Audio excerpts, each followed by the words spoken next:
Merci, Monsieur le Président. Ma question s'adresse à Madame Elisabeth Borne, ministre du Travail, de l'Emploi et de l'Insertion.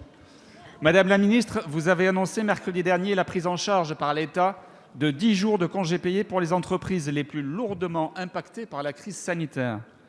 Ce soutien supplémentaire, en plus des mesures exceptionnelles mises en œuvre par le Gouvernement depuis le début de la crise, dont l'activité partielle, était nécessaire. Ces aides, parfois de longue durée, ont permis d'éviter de très nombreux licenciements.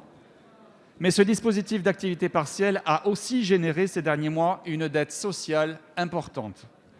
De nombreux professionnels rencontrent aujourd'hui des difficultés pour faire face aux congés payés progressivement accumulés par leurs salariés en activité partielle. Vous y répondez par cette aide économique ponctuelle et non reconductible, ciblée sur certains secteurs. Pour pouvoir en bénéficier, les entreprises devront avoir connu une baisse d'activité de plus de 90% pendant les périodes d'état d'urgence sanitaire ou une interruption partielle ou totale d'une durée d'au moins 140 jours en 2020. Ces deux seuils permettent de rendre éligibles les cafés, les restaurants et les hôtels, ainsi que certaines entreprises des secteurs les plus touchés par les fermetures administratives, dont l'événementiel, les discothèques ou les salles de sport. Mais ces seuils excluent des milliers de petites et moyennes entreprises, des milliers de commerçants et d'artisans qui ne pourront faire face aux congés payés de leurs salariés et qui se verront finalement contraints de licencier. Madame la ministre, le Gouvernement a fait plus que tout autre pays au monde pour aider nos entreprises. Mais ma question sera simple. Que comptez-vous faire pour renforcer et élargir la prise en charge de ces congés payés à davantage d'entreprises frappées par la crise sanitaire? Je vous remercie. Merci. La parole est à Madame Elisabeth Borne, ministre de l'Emploi et de l'Insertion. Et du Travail. Travail. Merci, Monsieur le Président, Mesdames et Messieurs les députés, Monsieur le député Jean-Luc Laglaise. Donc, vous l'avez rappelé, le Gouvernement complète encore l'accompagnement des secteurs les plus affectés par la crise avec la prise en charge d'une partie des congés payés. Avec Alain Griset, nous avons entendu les inquiétudes du secteur des hôtels, cafés, restaurants face aux coûts que représentent les congés payés accumulés pendant les périodes de fermeture des deux confinements.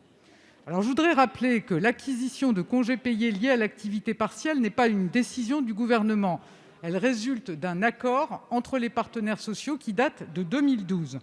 Pour autant, dans la période inédite que nous traversons, cela peut représenter une charge importante pour les entreprises qui ont été fermées, pour certaines, près de 5 mois.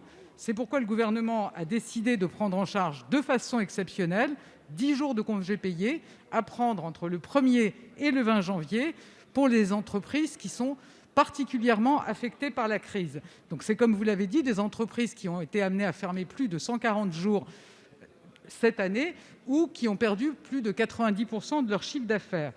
Cette mesure, je précise qu'elle doit se mettre en œuvre dans le cadre du dialogue social, s'agissant notamment des congés pris par anticipation par rapport à ceux qui doivent être pris, c'est-à-dire l'essentiel des congés acquis en activité partielle doivent être pris entre le 1er juin 2021 et le 31 mai 2022.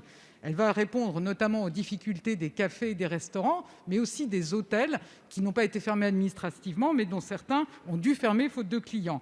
Elle bénéficie à toutes les entreprises qui répondent à ces critères, notamment dans l'événementiel, la culture ou le sport. Donc je crois qu'avec ces mesures, le Gouvernement répond de façon pragmatique, réactive et ciblée pour compléter l'ensemble des autres mesures qui ont déjà été prises en accompagnement des entreprises, des artisans et des commerçants. Je vous remercie.